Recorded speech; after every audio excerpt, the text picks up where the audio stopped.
Hello friends, consult vice YouTube channel पर आपका स्वागत है। इस वीडियो में मैं आपके साथ एक बहुत ही इम्पॉर्टेंट AAR को डिस्कस करने वाला हूं। सवाई मनोहर लाल लाठी के केस में गुजरात स्टेट की एडवांस रूलिंग की अथॉरिटी ने डिसीजन दिया है। PPF अकाउंट पर जो इंटरेस्ट मिल रहा है, अपने फैमिली मेम्बर को जो लोन एंड एडवांस दिया गया है उस पर जो इंटरेस्ट मिल रहा है, और सेविंग अकाउंट पर जो इंटरेस्ट मिल रहा है उसे GST में रजिस्ट्रेशन पर्पस से थ्रेशोल्ड लिमिट कैलकुलेट करने के लिए एग्रीगेट टर्नओवर में इंक्लूड किया जाएगा। दोस्तों, इस रूलिंग के कारण एक बहुत बड़ा कन्फ्यूजन क्रिएट हो गया है। एप्लीकेंट एक इंडिविजुअल है, वह किसी भी टाइप के बिजनेस में एंगेज नहीं है, उसे इंटरेस्ट इनकम हो रही है और रेंटल इनकम हो रही है।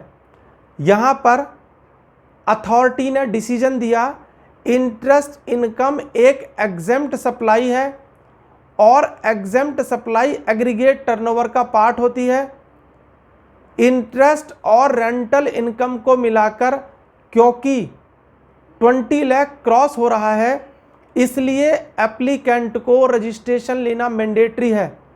दोस्तों, इस रूलिंग के कारण बहुत बड़ा कन्फ्यूजन क्रिएट हो गया है। आपको ध्यान होगा 4 मई 2020 को अनिल अग्रवाल के केस में बिल्कुल ऐसी ही एडवांस रूलिंग आई थी और उस रूलिंग में भी इस इंटरेस्ट के बारे में बताया गया था कि यह एग्रीगेट टर्नओवर का पार्ट बनेगा। दोस्तों, मैं इन दोनों रूलिंग में दिए गए डिसीजन से बिल्कुल भी सहमत नहीं हूं। इसके लिए मैं आपको अपने रीजन बताता हूं।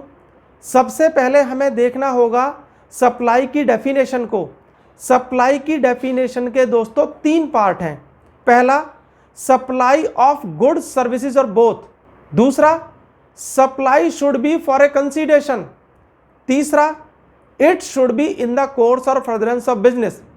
दोस्तों, इसमें कोई डाउट नहीं है कि इंटरेस्ट एक एग्जेम्प्ट सप्लाई है और सर्विस है।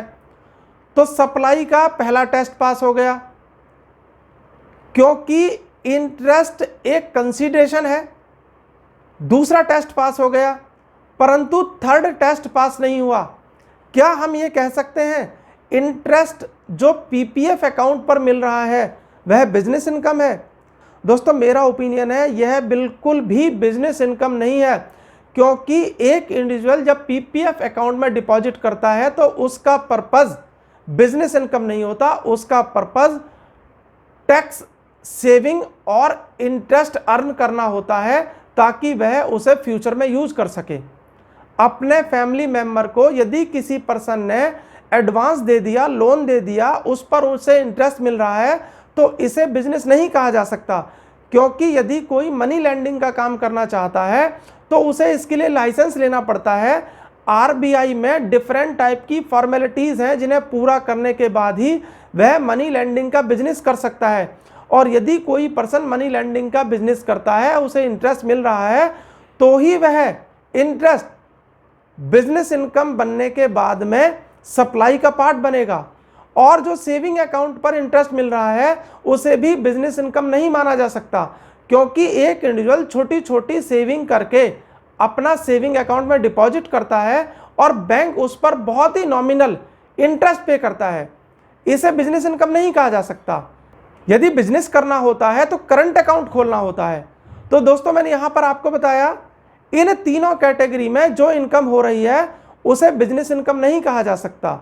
और जो सप्लाई का थर्ड लिंब है, it should be in the course और फर्दरेंस ऑफ बिजनेस, वह इन तीनों केसेस में पास नहीं हो रहा है। किसी भी आइटम पर हमें टैक्स लगाने से पहले सप्लाई टेस्ट को पास करना पड़ेगा।